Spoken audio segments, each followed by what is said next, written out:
दोस्तों ये कहानी एक ऐसे लड़के के ऊपर आधारित है जिसके पास एक हॉट गर्लफ्रेंड तो होती है, लेकिन बेचारे लड़के का छोटा चेतन खड़ा नहीं हो पाता, यानी कि वो उसके साथ कभी भी हमबिस्तर नहीं होता और उसे अपनी टीचर से भी प्यार हो जाता है। आखिर क्या होगा इस लड़के का देखेंगे आगे वीडियो में। मूवी की शुरुआत में हम एक क्लास में टीचर को पढ़ाते हुए देखते हैं। उसी क्लास में फ्लिक्स नाम का लड़का भी था जो पढ़ने की जगह उस टीचर के तरबूज की पेंटिंग बना रहा होता है। वो अपनी पेंटिंग पूरी बना पाता उससे पहले ही उसके फ्रेंड्स उससे पेंटिंग छीनकर आगे पास करते जाते हैं और जोर जोर से हंसते हैं। अब वो पेंटिंग सीधे टीचर के हाथ लग जाती है, जिसको देखकर टीचर फ्लिक्स पर बहुत गुस्सा करती है। क्या आप भी अपने स्कूल में ऐसी हरकतें करते हुए पकड़े गए हो तो कमेंट करके जरूर बताना।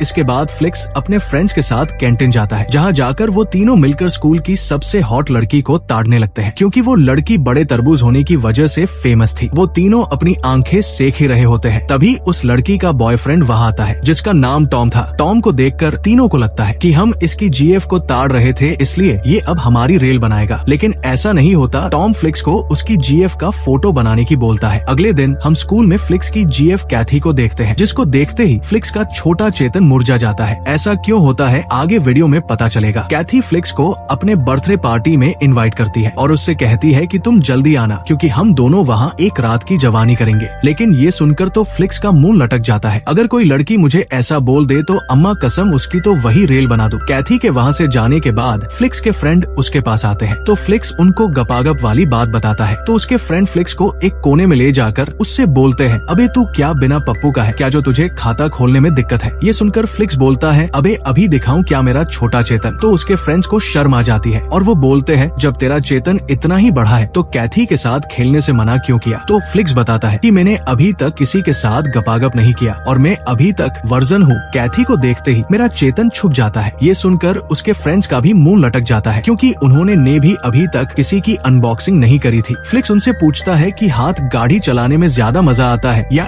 डीचू डीचू करने में। तो उसके फ्रेंड बोलते हैं कि मैंने एक किताब में पढ़ा था हाथ गाड़ी चलाने में ज्यादा मजा आता है। जिसके बाद फ्लिक्स अपने घर आ जाता है, जहाँ उसको भूख लग रही थी, इसलिए वो जल्दी से अपने लिए डोसा निकालता है। पर उन रोल को देखकर उसे हाथ गाड़ी चलाने का मन करता है, इसलिए वो एक रोल को लेकर उसमें चीज भर डालता है। तभी वहाँ उसकी आंटी आ जाती है, जो भूखी होने की वजह से वही रोल उठाकर खाने लगती है जिसमें फ्लिक्स ने अपना चीज डाला था। आंटी रोल खाते हुए उसकी तारीफ करने लगती है कि ये तो बहुत ही मजेदार है, ऐसी और चटनी मुझे ला कर दो। लेकिन फ्लिक्स ही जानता था कि उसने ये चटनी कितनी मेहनत से निकाली थी। अगले दिन फ्लिक्स स्कूल जा रहा था, तभी उसकी नजर एक हॉट लड़की के ऊपर जाती है। वहाँ एक चोर उस लड़की का पर्स लेकर भाग रहा था। फ्लिक्स उस चोर को पकड़कर उसे मारने लगता है, लेकिन दोनों की फाइट में फ्लिक्स गलती से उस लड़की के तरबूज पकड़ लेता है, जिसकी वजह से फ्लिक्स जल्दी से भागकर अपने स्कूल आ जाता है। क्लास में जाने के बाद फ्लिक्स को पता चलता है कि जिस लड़की की हेल्प उसने करी थी वही उनकी बायोलॉजी की नई टीचर मारिया है, जिसे देखकर फ्लिक्स की फट चुकी थी। अब रात को फ्लिक्स अपनी आंटी के साथ घर पर डिनर कर रहा था, तो वहाँ पर मारिया आ जाती है। मारिया को देखकर फ्लिक्स टेबल के नीचे छुप जाता है, लेकिन उसकी आंटी उसे बाहर निकालकर मारिया से मिलवाती है कि ये मेरी फ्रेंड की बेटी है और ये इस शहर में नई है, इसलिए मैंने इसे अपने घर बुला लिया और ये यही रुकेगी। अब डिनर होने के बाद उसकी आंटी किसी काम से बाहर चली जाती है। उनके जाने के बाद मारिया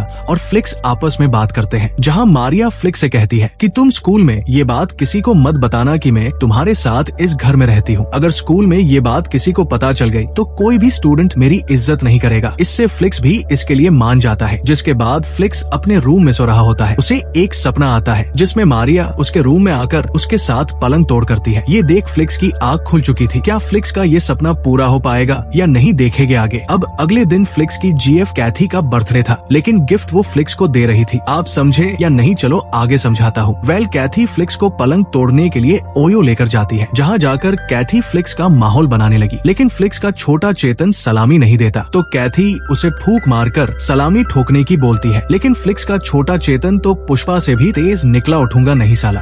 इन दोनों का यहाँ कुछ नहीं होता। फ्लिक्स अपना मुंह लटकाकर घर आ जाता है। तभी मारिया नशे की हालत में घर आती है, तो फ्लिक्स उसे संभालता है। मारिया उससे सैड होने की वजह पूछती है, तो फ्लिक्स भी बिना शर्माए मारिया को अपनी ओयो वाली दुर्घटना सुना देता है। ये सुनकर मारिया जोर जोर से हंसती हुई और फ्लिक्स से कहती है, क्या तुम अभी तक वर्जन हो, इसलिए तुम्हारा छोटा चेतन शर्माता है। लेकिन फ्लिक्स मारिया को कुछ नहीं बोलता। अगले दिन स्कूल में जब फ्लिक्स उसके नले दोस्तों के साथ होता है, तो उनके पास टॉम आकर मारिया की फोटो बनाने की बोलता है, लेकिन फ्लिक्स उसे ड्राइंग बनाने से मना कर देता है, क्योंकि आज उसके हाथ कांप रहे थे। तो तो टॉम उसे बोलता है कि साले हाथ गाड़ी काम चलाया कर, जिससे तेरे हाथ नहीं काफेगे। बेचारे फ्लिक्स की भगवान अजीब से परीक्षा ले रहे थे। जो उसकी जीएफ थी उसको देखकर फ्लिक्स का हथियार खड़ा नहीं होता था, लेकिन उसकी टीचर को देखकर हो जाता था। मारिया जब क्लास में पढ़ा रही थी तब फ्लिक्स उसे सोच सोच कर चेतन को खड़ा कर लेता है, जिसको देखकर कैथी और उसके फ्रेंड्स को शौक लगता है कि साला आज ये कैसे सलामी ठोक रहा है। वेल मारिया किसी और लड़के से प्यार करती थी, पर उसे उसके बीएफ पर शक था, इसलिए वो फ्लिक्स को अपने साथ लेकर जाती है, जहाँ मारिया उसके बीएफ को दूसरी लड़की के साथ देख लेती है, जिससे बेचारी का दिल टूट चुका था। अगले दिन स्कूल में फ्लिक्स मारिया की स्केच बना रहा होता है, जहाँ टॉम आकर उस ड्राइंग को पूरी क्लास में लीक कर देता है, जिससे वो स्केच मारिया तक पहुँच चुका था। फ्लिक्स को लगता है कि अब मारिया उसे स्कूल से निकलवा देगी, लेकिन ऐसा नहीं होता। मारिया उस स्केच की तारीफ करती है और फ्लिक्स से बोलती है कि अगली बार ये तरबूज थोड़े छोटे बनाना, क्योंकि इतने बड़े हैं नहीं जितने तुमने बनाए हैं। इसके बाद मारिया और फ्लिक्स घर आकर डिनर करने लगते हैं। तभी घर पर फ्लिक्स के दो नल्ले दोस्त आ जाते हैं, जिसको अब पता चल चुका था कि मैडम मारिया फ्लिक्स के साथ रहती है, और इससे उन दोनों की जलने लगती है, क्योंकि फ्लिक्स के पास जीएफ भी थी और खूबसूरत मैडम भी। पर फ्लिक्स उन्हें समझाता है कि तुम ये बात स्कूल में किसी को मत बताना, पर दोनों दोस्त ये बात छुपाने के लिए फ्लिक्स से पार्टी मांगते हैं। तो फ्लिक्स और मारिया उन्हें एक क्लब में लेकर जाती है, जहाँ जाकर वो खूब एंजॉय करते हैं। फ्लिक्स फ्लो में मारिया से बोलता है कि कुछ दिनों बाद कैथी और मैं वापस से ओयो में मिलने वाले हैं, लेकिन इस बार भी मैं उसका खाता नहीं खोल पाया तो उसके सामने मेरी कोई इज्जत नहीं रहेगी। मारिया फ्लिक्स को बताती है कि तुम टेंशन मत लो, मैं तुम्हें सिखाऊंगी कि खाता कैसे खोला जाता है। जिसके बाद दोनों एक बेड पर बैठकर मारिया फ्लिक्स को कैथी के साथ इमेजिन करने की बोलती है। मारिया की हेल्प से फ्लिक्स इमेजिन करते हुए कैथी को खुश कर डालता है, लेकिन इमोशन में बहकर फ्लिक्स मारिया से बोल देता है कि मैं कैथी से नहीं बल्कि तुमसे प्यार करता हूँ। ये सुनकर मारिया गुस्सा होकर वहाँ से चली गई थी। अगले दिन स्कूल में हमें पता चलता है कि बायोलॉजी के टीचर वापस आ चुके थे, इसलिए मारिया को स्कूल से निकाला जाएगा। ये सुनकर वो बहुत अपसेट हो चुकी थी, लेकिन स्कूल में ये बात भी पता चल चुकी थी कि मारिया फ्लिक्स के साथ उसके घर रहती है, इसलिए मारिया को स्कूल से निकाल दिया जाता है। और ये बात कैथी ने पूरे स्कूल में बताई थी, क्योंकि फ्लिक्स ने मारिया के चक्कर में कैथी से ब्रेकअप कर लिया था और उसने बदला लेने के लिए ये कांड कर डाला। अब शाम को तीनों बेरोजगार दोस्त मार्केट में घूम रहे होते हैं। तभी फ्लिक्स की नजर एक टीवी वाले पर पड़ती है, जहां मारिया की पुंगी बचते हुए की वीडियो चल रही थी, जो कि उसके बॉयफ्रेंड ने लीक कर दी थी। ये देख फ्लिक्स बहुत गुस्सा हो जाता है और मारिया को ढूंढते हुए घर आता है, लेकिन उसे मारिया घर पर कहीं नहीं मिलती, क्योंकि वो घर छोड़कर जा चुकी थी। इससे फ्लिक्स बहुत सैड होता है। अब मारिया को जाए हुए कई दिन हो चुके थे और उसका कोई अता पता भी नहीं था। एक दिन फ्लिक्स अपने घर पर बैठकर मारिया की याद में पटियाला पैक लगा रहा था कि तभी वहाँ मारिया आती है, जो फ्लिक्स को गुड बाय बोलने आई थी, क्योंकि अब वो इस शहर को हमेशा के लिए छोड़कर जा रही थी। ये सुनकर फ्लिक्स जोर जोर से रोने लगता है। फ्लिक्स को चुप करवाने के लिए मारिया लास्ट बार उसके साथ पलंग तोड़ लेती है। अगली सुबह जब फ्लिक्स उठता है तो उसे वहाँ मारिया नहीं मिलती, क्योंकि वो यहाँ से जा चुकी थी। अब इस बात को 3-4 साल बीत चुके थे और फ्लिक्स अब बहुत आगे निकल चुका था, यानी कि उसने अब शादी कर ली थी और उसके बच्चे भी थे। पर वो कहते हैं ना कि सच्चा प्यार हमेशा याद रहता है। इसी तरह फ्लिक्स अभी तक मारिया की कमी को महसूस करता था और इसी के साथ इस मूवी की हैप्पी एंडिंग हो जाती है। आपको मूवी कैसी लगी कमेंट करके जरूर बताएं। Thanks for watching.